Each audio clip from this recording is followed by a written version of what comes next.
Oi, gente, começando aqui um vídeo dizendo como a gente vai no computador. A pessoa bota clique jogos ou jogos, aí a pessoa vem aqui e faz que apareça clique jogos.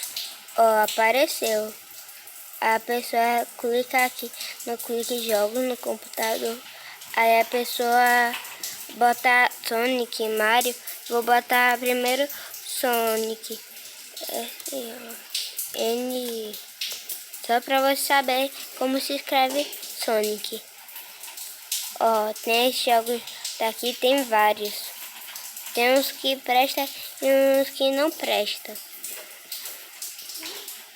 Não é todos que prestam. Agora vou botar Mario. M-A-R-I-O.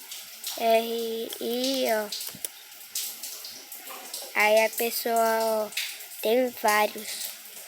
Aqui eu vou escolher aqui.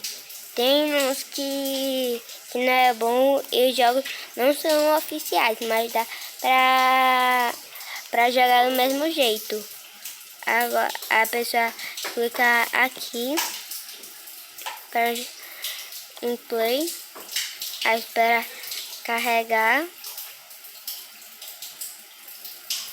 Olha aqui embaixo, ó, onde tá a setinha aqui, ó. Aí aperta no X aqui que tem.